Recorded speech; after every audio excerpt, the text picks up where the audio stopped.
जी, अस्सलाम वालेकुम। अच्छा, ये पिछले मेरे वीलॉग का फॉलोअप ही है। ये जो कंटेम्प्ट ऑफ कोर्ट है जो कि चल रही थी, मैंने कहा चलो उस पर रिसर्च करते हैं डिफरेंट जगहों पे, या कोई आर्टिकल्स मिले मुझे कि ये है बेसिकली है क्या। तो ऑब्वियसली पाकिस्तान का आइन में तो है ही है, वो तो अपनी जगह पे।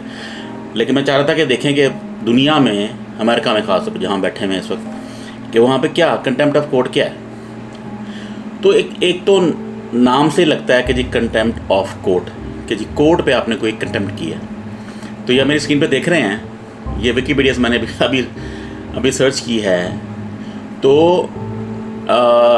शुरू में शायद ये ऐसे ही था, ये जो क्वींस और किंग्स की जहाँ जहाँ हुकूमत थी तो जब आप किसी कोर्ट पे अटैक करते हैं ज़ुबान से जैसे भी, तो वो समझते थे कि ये क्वीन पे अटैक है, तो वो कंटेम्प्ट है क्वीन की, तो उससे फिर इनडायरेक्टली वो कंटेम्प्ट ऑफ कोर्ट बन गई। लेकिन अमेरिका ने इसको मॉडिफाई कर दिया, और जो राइटली सो, जब आप कहते हैं freedom of speech, freedom of expression, we the people, democracy, ये ब्ला ब्ला ब्ला, तो आप ये पढ़ रहे हैं सामने मेरे, मैंने हाईलाइट भी किया हुआ है। तो कंटेम्प्ट ऑफ कोर्ट वही है जो कंटेम्प्ट कोर्ट के अंदर होती है, ठीक है ना। जज ने एक फैसला किया, एक मुलजिम आया है जज के सामने, जज साहब बैठे हुए हैं, उस मुलजिम ने जज को गाली देनी शुरू कर दी, ठीक है, कंटेम्प्ट हो गई। क्या आप कोर्ट में बैठे हैं भाई। वो अब देखा होगा आपने मूवी में, अक्सर वो जज साहब वो जो है थोड़ा पकड़ के मारते हैं, ऑर्डर, वो इसलिए होता है कि भाई थोड़ी तमीज़ करें। दूसरा, जज ने कोई फैसला किया है, मुलजिम को बैठा हुआ है, उसने कहा तुम्हें 10 साल कैद है, वो कहे कोई क्या चज नहीं है, मैं जा रहा हूँ, तो वो कंटेम्प्ट है। तो ये तो बात समझ आती है कि कंटेम्प्ट ऑफ कोर्ट है। लेकिन जो हमारे पास पाकिस्तान की जो कंटेम्प्ट ऑफ कोर्ट है, ये समझ से बाहर है। ऑब्वियसली ये वकील ज़्यादा बताएंगे इसके बारे में।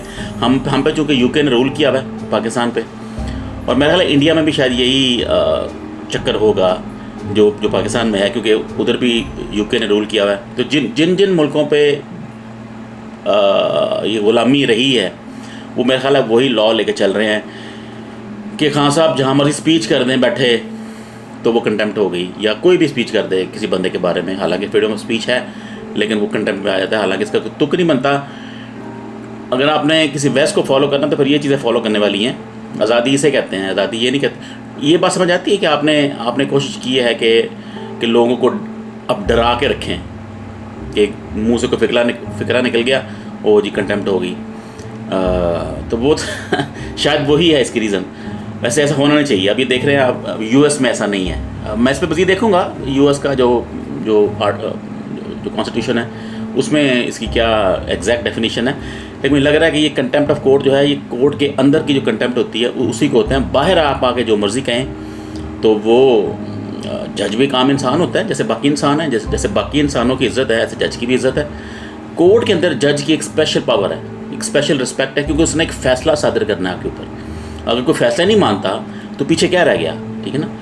तो वो तो टोटली मेक सेंस कि कोर्ट की डोमेन में आप कोई अगर जो है चबल मारेंगे या फैसला नहीं मानेंगे पुलिस का, या वहाँ पे जो भी लोग होते हैं, तो फिर तो सही है। लेकिन जब आप बाहर आ गए, तो आप एक जो आज़ाद शहरी हैं, और आज़ाद शहरी जो है किसी पे भी क्रिटिसाइज़ कर सकता है, उस पर कंटेम्प्ट का कोई कॉन्सेप्ट नहीं होना चाहिए। तो ये मुझे बड़ा अजीब लगा कि हम जो फॉलो कर रहे हैं पाकिस्तान में। और देखें, बीइंग एन इस्लामिक स्टेट, अगर ये मैंने पहले भी अपने 2-3 वीलॉग्स में इसका रेफरेंस दिया है, सबको पता भी है इस बात का कि अगर हज़रत उमर पे सवाल हो सकता है, तो उन्होंने तो नहीं कहा था कि तुमने मेरे पे सवाल कर दिया, तेरे पे कंटेम्प्ट है, मैं तो खलीफा हूँ। उन्होंने तो कुछ नहीं कहा था, उन्होंने तो जवाब दिया था। तो अगर आप मतलब अगर पाकिस्तान एक इस्लामिक स्टेट है, जो कि है, हमारे नाम में है, तो फिर इस तरह की जो है चीज़ें ये अब ख़त्म हो जानी चाहिए। जजेस को खुद देखना चाहिए कि ये हमने क्या लॉ बनाए हुए हैं कि जी एक बंदा स्पीच कर रहा है, जोश खिताबत में कुछ भी हो सकता है, मतलब है कि he is a free man, वो बंदा आज़ाद बंदा है, वो किसी पे तनकीद करे तो करे, ठीक है ना। तो वो कंटेम्प्ट के दायरे में नहीं आना चाहिए किसी भी सूरत में, वो कंटेम्प्ट नहीं है। हाँ, अगर खान साहब कोर्ट में आते हैं, या कोई बाकी लोग भी जो हैं जिन्होंने किया हुआ बड़ा कुछ किया हुआ, वो भी आते हैं, तो अगर वो कोर्ट में आके कुछ कहते हैं, तो फिर कोर्ट की जो आपने जो रूल है, जो रूल ऑफ लॉ है, उसको आपने ऑब्वियसली इन्फोर्स करना है। लेकिन बाहर ये इस तरह के काम जो है ना, ये मैं समझता हूँ कि फ्रीडम ऑफ स्पीच और फ्रीडम ऑफ एक्सप्रेशन के जो है ना, ये बिल्कुल के अगेंस्ट जाता है। डेमोक्रेसी में अगर कहते हैं कि जी अवाम के पास अल्टीमेट पावर है, तो अल्टीमेट पावर कहाँ है? अवाम को बात करती है तो उस पर कंटेम्प्ट हो जाती है। तो फिर ये तो फिर वो जो है ना एक कॉन्ट्राडिक्शन है आपकी अपनी उसमें। तो बहरहाल ये मुझे एक इंटरेस्टिंग लगा कि एक्चुअली हम जो फॉलो कर रहे हैं ये बेसिकली गलत है। गलत इस लिहाज से नहीं है कि आइन में नहीं है तो हम फॉलो कर रहे हैं, आइन में तो है, उस तरह तो लीगली तो बिल्कुल दुरुस्त है ये। लेकिन जो वेस्टर्न डेमोक्रेसी है या जिसको हम फॉलो करना चाहते हैं, वहाँ पे ये चीज़ें नहीं होती और हम उनको फॉलो करने वाकई जा रहे हैं। अभी वो देखा था बाबर अवान साहब की भी एक वो व्लॉग, जब मैंने ये देखा फिर मैंने वो भी देखा, वो भी कह रहे थे कि ये गुलामाना सोच है। पता नहीं 1976 में शायद पहला ये कंटेम्प्ट ऑफ कोर्ट आया था, फिर 2000 पता नहीं 5 या 6 में या 3 में दोबारा आया था। तो ये बेसिकली वही गुलामाना सोच है ना, उन्होंने अपनी वो पावर इन्फोर्स करने के लिए कि हम पे कोई ना बोले, तो उसका वो है। लेकिन इसका होना नहीं चाहिए। अब मे बी कोई बंदा आए, कोई लीडर आए ऐसा जो इनको फिक्स करे इन इश्यूज़ को कि ये कंटेम्प्ट ऑफ कोर्ट क्या चीज़ है। मैं तो कोर्ट के बाहर बैठा हूँ, कोर्ट की कंटेम्प्ट कहाँ से होगी? ठीक है ना। तो चले, आपको भी मेरा ख्याल आपको भी नहीं पता होगा इन चीज़ों का, मुझे तो ऑनेस्टली बिल्कुल नहीं पता था, आज पता लगा। तो जिसके लिए नई इन्फॉर्मेशन है वो जाएँ मौज करें। ओके, अल्लाह हाफ़िज़।